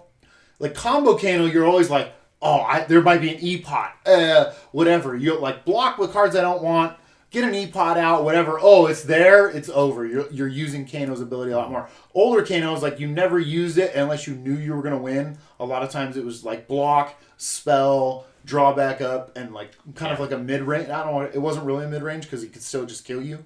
But you were running red reverb, snapback, all that stuff. Although snapback's great again. The idea that like with the new weapon, not saying it's a better version of Kano at all, but like I like the idea that we get stuff that gives you new flavors. Right? Doesn't mean it has to be competitive because this game is not everything about this game is about playing it. But like the idea that like pitch a blue, here's 1 arcane. If you eat this, you now you have like pumping the next thing, and then the new Surge cards like the idea would be if you had a blue, the new red. We're running the blue in the combo version, but it's the 1 for 4 that gets go again if it does more than 4. And then so a 0 cost, that and a blue, so you could technically have blocked with a card. You could pitch the blue, shoot the weapon. If they eat that, then you play the 1 for 4. It's now 5. If they don't eat, if they have to AB that. If they don't, you get go again, and you get to play the 0 cost. Right? There's an idea in my mind, again, that doesn't say it's competitive, that now you could potentially mix in attacks with Kano, like Islanders done, like the Scar for Scars, the Fighting Nails. You're running plenty of blues anyways. Fighting Nails, Fighting Spirits. I don't know about Wounded Bull or anything like that, but like the idea that there could be this like, here's this Surge card, take 1, you're threatening the next thing, so now they AB that because they don't want the next thing to be pumped, and then you're just like, Findale's Fighting Spirit for 7. Yeah. Like, thank you for getting rid of a card type thing. And I'm not saying that that's... No, because I thought about it when you said that, I thought about it a little bit more after, like, initially responding with, like, there's no way, right? Because obviously, on, like, the competitive aspect, like, Wildfire is just... Too good, and yes. It's just too good of a card to build around at this point. But I thought about it more, and I was like... It's interesting because like you usually like Surge and then play an attack and then play like the card that would have the Surge technically or just like an average thing.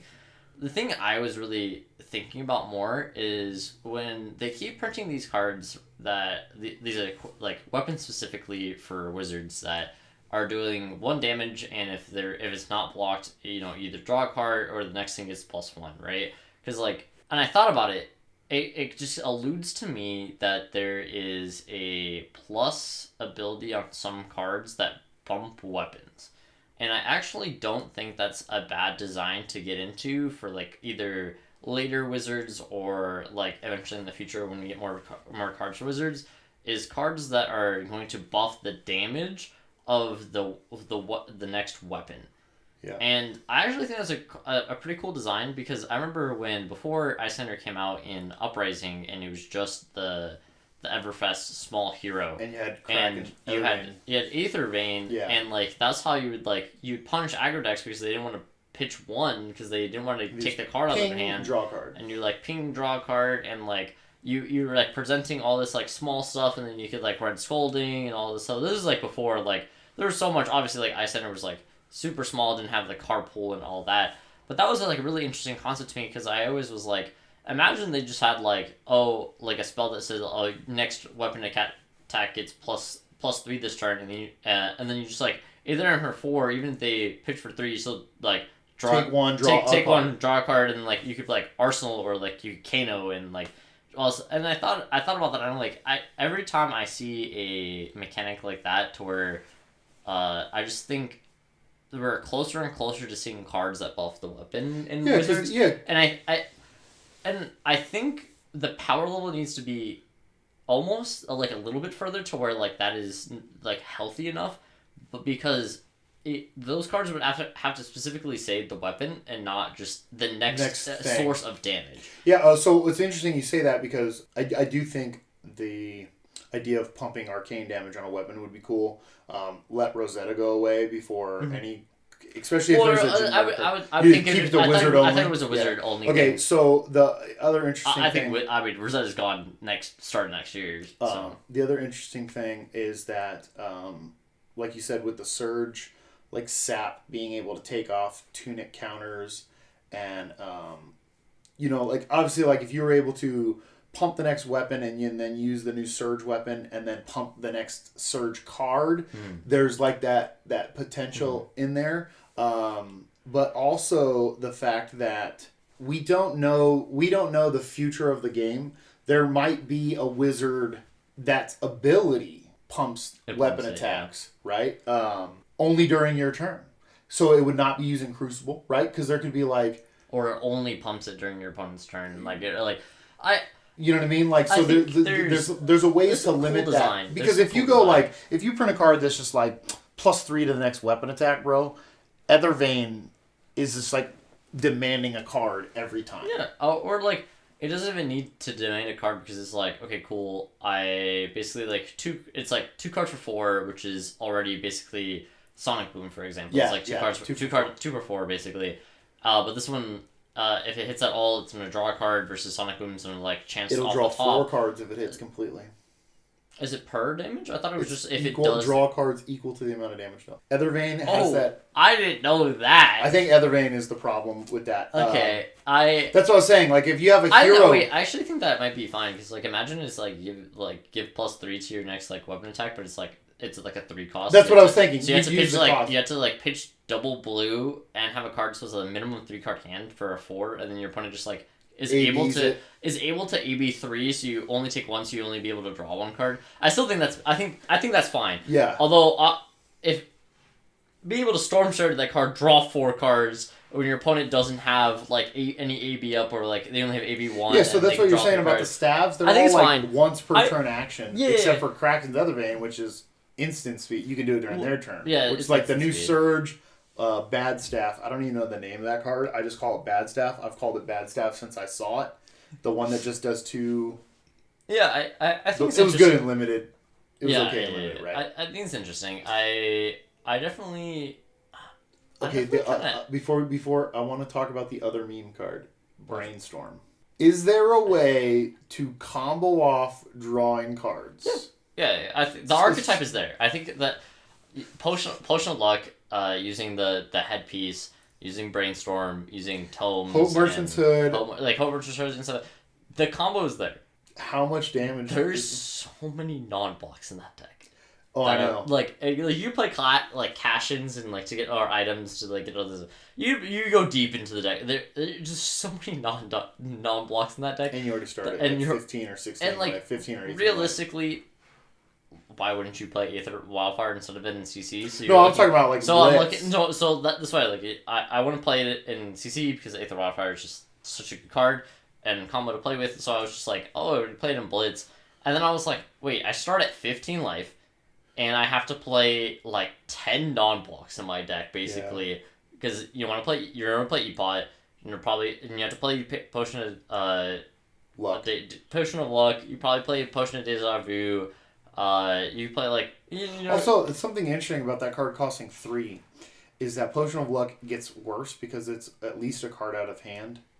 So that's why you Epot. That's why you Epot. You I think like the actual algorithm of how you're supposed to play the Brainstorm combo is like having 1 Epot out and then with Tunic, and then you pop both of them. You get 3. You play the Brainstorm from Arsenal, and then you like luck do their hat, and it's like 12 arcane, and then you each time it's one. Each one is one, so it's like 12 arcane, and then you have a 4-card hand to like keep going. But then I like thought about it more, and I was like, wait, all these cards like if I'm playing that, like the amount of setup that needs is like I need to hit both potions of luck. I need to hit an E-pot, and I need to have Tonic on 3, and I need Brainstorm and Arsenal, and I was just like, I kept saying and I was just like, this is too many ands. Yeah. This is too many ands. I think there's a deck. I think it's fine. And I think I think doing like 9 to 11 arcane and then still having a 3 to 4 card hand is like pretty strong. But I think I can also just finish the game sooner than I need to set up all of that. So me and Peter could talk about Wizard forever. Then there's Bolton got Spirit of Arena, which is the legendary item, which doesn't say Bolton legend or specialization, which it should be. Light Warrior. I know, but it says you can play Lumina, and that's a Bolton specialization. Well, new Bolton. Yeah, what I'm saying, it could just say Bolton specialization, and when you get a new Bolton, you still have this. Well, maybe there's Light Warrior where like Lunar Arc Ascension gets reprinted and it doesn't say just Bolton specialization. Maybe. That card. I think there's a couple things. Being able to play Lumina at instant speed means if you have it, obviously, means you no longer need to pop snaps on the charge attack. Because now you could just play one Lumina from hand to get your action point, which is kind of cool. I've always loved Bolton. Obviously, we talked about the Brute stuff. I won't even mention the Ranger stuff because it's still trash. I hate to tell you guys this. Alberto, if you're watching this video, bro. You're sorry, Alberto, but like you're hard coping. Drill shot is you're literally trash, dog. Hard coping right now. And I'm sorry. I'm sorry. Azalea Mains. That's your favorite character. If it's not Lightning Lexi, bro, I don't even want to hear about it, in my opinion. I'm still waiting for Ball Lightning to get unbanned and see. I just want to be able to run Vipox in my Lightning Lexi list, bro. Okay, you're going too far with that one. That one. No, I don't want. So we touched on Ranger. I think Assassin's the last one we get to talk about, right? Is that all that's left? Yeah. I've been trying to push this off for so long. Is there any other classes that got any cards worth it? Guardian got some shield stuff. Guardian got nothing. No, it got a Wrecker Romp. Bro, who cares? They literally got nothing. It got a Wrecker Romp. Bro, none of those cards are playable. It's a 2-cost none defense none of those cards are playable. With Ram's Head, you have a Wrecker Romp.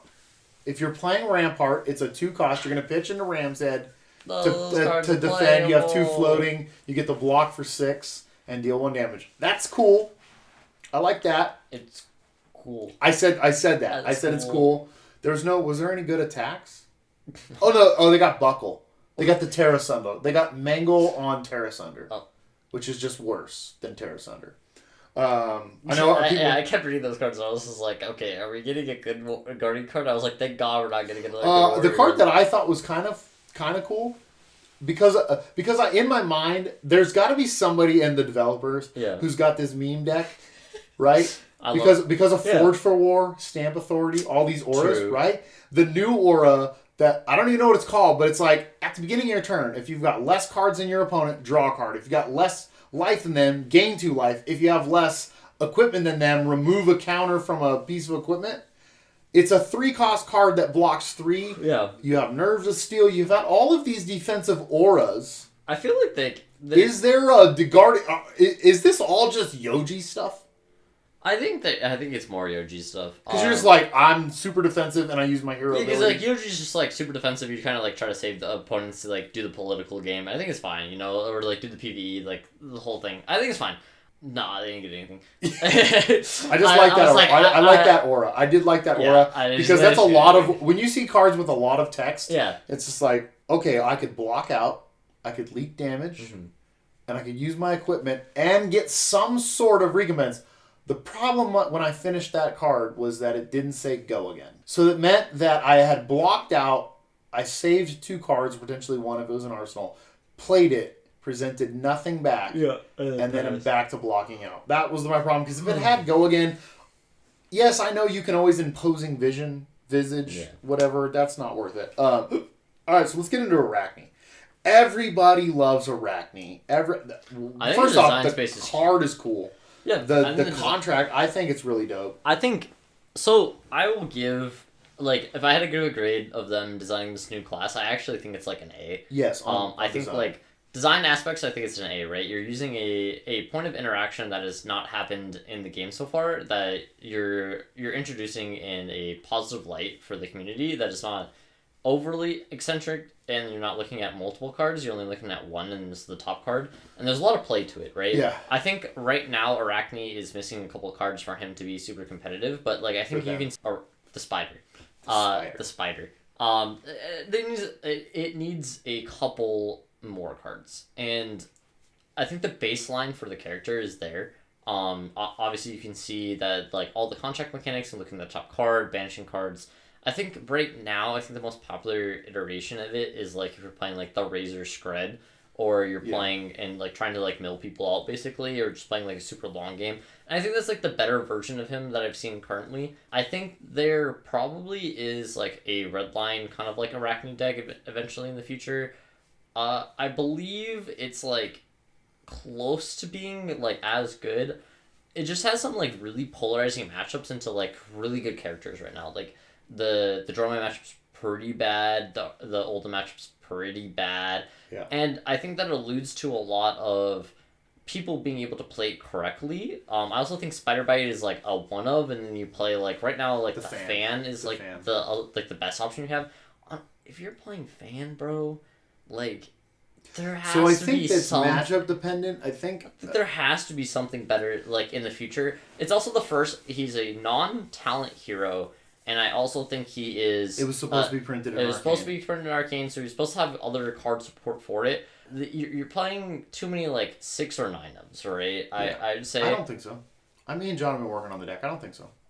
I think, and I'm going to say this on our podcast, anyone that's not playing Red Shred is making a mistake. The simple fact that I have a anti-sync below available is way too broad. People are like, oh, yellow's fine. I'm like, you guys haven't played, because this is what I said, and people argue with me on the internet. I don't really care if they argue, because I've thought about this. Me and John have tested a bunch of this already. When Arachne becomes good, the meta will drown it out with Unmovables, because Unmovable goes over the top of every Arachne attack. They have to use more than one card, so you have to pitch for a card most of the time, even if it's a 0/4. You're having to use the cut. You're having to use multiple cards to go over the top, and Unmovable stops all of it. So if you don't have Red Shred to stop the Unmovable, no big deal. And if you used all those cards to banish one card, but if you're attacking for 4 and I Unmovable for 8 from Arsenal, your Red Shred, isn't it 4 for 4? Yeah, no, I'm saying because they'll use cut. If you say no block, they'll try to. If you block with a sync, right? You're like. Because that's the way you beat Arachne, is you fatigue Arachne, because it's very easy. An Islander can do it. It's very easy to get them down where they have no meaningful attacks. No. Could you just race Arachne? I think like that... Yeah, the aggro decks can. Yeah. When I was playing Islander with John, I found it just better to disrupt them when I had the easy disruption. Heroic, not heroic, Channel Lake Frigid is great against them because it shows tons of zero cost reactions. But it became very easy to get rid of the significant attacks because when they're sitting on only yellows and blues, they are not threatening you with more than one card. Yeah, and you just take Spider. You take Spider Bite because if you're gonna double block anyways, you're just gonna double block the actual attack and not like Spider Bite. Well, the thing about Islander too is Spider Bite only reduces attacks. And also, it's Wounding Bolt does not block. Yeah, you don't block with Wounding Bolt. Wounding Bolt doesn't block. Yeah. No matter how many people say that Fiddle's Fighting Spirit blocks an ice, that card it's an attack. That card does not block. That card is attacking for 7 every time I draw that card, and you're getting a life. No, another interesting thing that as you play these games and you learn, the Spider Bite on hit effect is the next attack. So if you go Spider Bite, that first Spider Bite's effect is they just block the second one and it goes on. But I think, and I have been testing it with John. Flock of the Featherwalkers lets you go because the deck requires setup anyways. You need attack reactions in Arsenal. It's a lot like Warrior. You're playing a lot of the 3-card hand deck and like how the algorithm of like needing to play 3-card hands. That's the deck. That's the deck. How the deck has to work. But if there's hands where you can go like where because. Like I told John when me and John test it, when you're blocking and then you end with a Spider Bite into Flock, reveal like an attack reaction. So they're all zeros. you get your Quicken token. On the next turn, if you can get double contract, whether a 1 for 5, because the 1 for 5s are the best ones, or the 0 for 4s, you can lead with a contract. It stays out there. Then you can pitch a blue. You can spider bite. You can then use the one floating after the spider bite to play the 1 for 5. Now you're threatening 2 contracts on the same turn, and you still have the attack reaction. Is the better lines that are the more threatening that they present, because as me and John have tested this, you're not really worried about the 2-2 game. Because when they're just going spider bite into 1 contract because they're having to block you when you talk about racing, right? Mm-hmm. You're just like, cool, I'll take 4, banish whatever card, I could care less. Here's a 4-card hand. Yeah. It's not Interactive's benefit. And they're going to run sinks and all this stuff. But again, it's like you said, it's a few cards off, and I have found the better version. My version has Cokes and Flock of the Featherwalker in it. You're deep with the Cokes. Because I'm telling you, I'm closer to the red line Coke. I mean, hey, it was just like Spider Bite and with a Cokes. Because if Spider Bite hit, it makes Cokes more potential. Yeah. So I think it's there. I definitely think Eradicate's her best card, or their best card. Eradicate is busted. There is a list that I feel that people don't have that it's a lot better than, and it's actually like top 8, and we're to be like, oh, why weren't we playing this the same like for all this time, like the whole like Wounded Bowl thing. I'm like, there has to be a couple cards that we're just like missing that makes that deck really good, or it is not meant. It is not meant for right now, bro. Flock and Cokes, bro. Well, my guy. If do I have to play in the dark side with the Racking Dog? If you want to do that, Cokes Flock. If you want to do that, you're fine. I'm not gonna stop you. I'm gonna tell you that you shouldn't be doing that. But I'm not gonna physically stop you from doing that. I don't know. I think it's great design, and I'm excited. Oh, I saw the Assassin, and I was like, yo, this is dope. And then I read the cards. Thematically, the card name's really cool. I want to highlight that. I think the whole flavor, the whole archetype is really cool. I think, the mommy, leave no witnesses, and like, just that like... That card is also really good. Yeah, the card's very, it's CNC, like a 0 for 4 CNC, like, it was really cool. I think there's just like there's a lot to the deck, and don't call it CNC, because you can block with defense reactions. One of the things that makes CNC busted is that it shuts down an aspect of the game. That card does not. Do CNC. Yeah. You can simply... Arsenal interaction. Arsenal interaction. Yes. I think Arsenal interaction is one of the most powerful things in the game that there's not a lot of cards that do it. And so every time I see a card that interacts with an Arsenal, I'm always like, this card's a lot better than... A lot better, yeah. Leave the Witnesses is cool. I'm not going to lie, the art on that card is amazing. Credit to the artist. Because the eyes of that character look like they're looking at you from a piece of art. And this is something, I talked to Phil about this, when art can speak to you, that's what makes art powerful. We talk about our Renaissance and all of human history. When people see art that makes them feel things, they are Michelangelo's. These people became famous because of the Thomas Kincaids making all the Karens in the world love the little cottage in the woods. That hero's eyes, that shade that artist chose to take, it's not a blue, it's like an aqua. Yeah. And it gives the appearance of like innocence, but it's on a card where she's like murdering people, which gives you the people are like, I love this girl. Like, this girl wouldn't love you back, bro. No, bro. That's like that painful ex that you keep going back to that doesn't love you. This girl will rob your Rolex while you're sleeping. Yeah, she'll manipulate you for 2 months, have a good time for a little bit, and then backstab you again. Yeah. But you keep going back to it because you keep thinking... No, I still think Eradicate's the best card. Because I don't care about the contract part about hitting yellows. The fact that the X value... Oh, yeah. I mean, the milling part of it, I actually like, being able to mill 7 cards off, like, a razor or the red cut or something is just the big thing that I actually think is that I don't think the hero in design aspect is actually supposed to win the game through milling people. No. I think you're supposed to win with Regicide. I think you're supposed to... Yeah, I mean, I think you're supposed to, I've been trying to get people to understand this. Regicide is actually busted. Regicide is very good. I think the problem... we're gonna get with Regicide is people are thinking that you have to play it against a royal hero. I see people not even putting it in their list, and I've converted John on this. You have to play at least one. It is a legendary. Just play one. But here, it's a block 3 blue pitch. Yeah. But this is why deck lists could never be public, because when you can look at somebody's deck, and granted, you have the mind like I do, I know you could do this. You could look at their Banish Zone, you could look at their graveyard, and you could be like, I have hit either all these copies are in the graveyard, or I've hit because it doesn't say version of the card, it says name. Yeah. So I have every named card, and then the cards that aren't named here are all in your graveyard. All copies of them. Yeah. So you are not blocking this, and then you can go Regicide, into Razor, into Cut. Oh, you were at 8 life, now you died, you couldn't block this.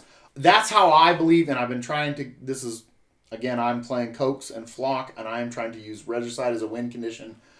I am trying to present I'm trying to make you block to take cards. I'm not trying to just use the Banish Zone. I'm trying to use your graveyard and your Banish Zone against you. I think it's interesting. I can't wait for what the hero actually does in the future. Yes. So I'm pretty excited for it. But yeah, no, that's what I have to say about it. I'm kind of excited. I think the meta... I think we need more arm pieces. We need more... Yes. Some classes don't have arm pieces People were literally... I remember I was like looking at deck lists and I was like, there's no way Iron Rock Gauntlet is the best thing we got. And then I looked and I was like, oh my god, it is actually... Although... You should be playing CNC in that deck. And I don't think people are actually playing CNC or actually playing Fighting Spirit. And I was like, you just play Goliath Gauntlet. I think you play Goliath Gauntlet for the extra +2. I think +2 is better than block 1. Also, Surgical Extraction is not sharp printed, but that card is actually pretty good. The card is very good. You could Goliath Gauntlet, Surgical Extraction. Maybe we should be playing Pummel. Pummel might be nice. You'd have to change because the problem with Pummel is that they only have 1 2-cost natural attack. And most of their cards are 0 for 4s or 1 for 5s. I think actually what's funny is Nyx the Nimble, the one that banishes reactions, is actually a pretty decent card. That was fun. I like that because it gets rid of... They're going to run Sinks and Fates against you. Mm. And it's funny because it's a 1 for 5, so it's got like that actual breakpoint of over sync. But when you see their reactions on top, I think the fun part about the hero is when you leave a card on top. Yeah. Because it makes the opponent go, oh, they want to banish that. I played Can't Over Arachne, and it's like, it's really funny because like, they'll play Contract.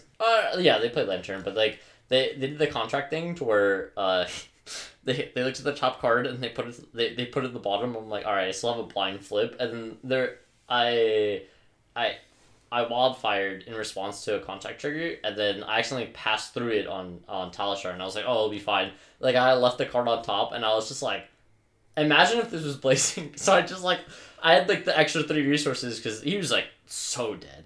And so I like looked through, and he just like left Blazing on top, and I was like, this guy was trying to game me here. Yeah. And it didn't matter, and I was just like, oh, this is funny. But there's some cool stuff that you can do with the character. It'd be fun. I have found I just bottom every good card. I'm just saying. I know enough of here's the thing. I can't wait for this Leviathan deck type to come out. Oh, yeah, bro.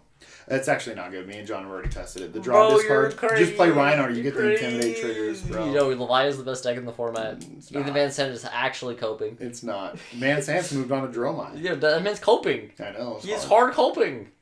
Hey man, when she's the girl in the art of leave no witnesses, bro. Levi will beat you up, kiss you, make love to you, and then leave you again, bro. Ooh, bro, I got that Chainsaw Man tattoo. I know about those dominant women. Mm-hmm. All right, guys. I want to say thank you for tuning in. We will be back more often. Sorry for the short break. Obviously, we had Worlds. We had some other stuff come up, but we'll be back. Yep. I'm Sean. And it's Peter. Thanks for tuning in.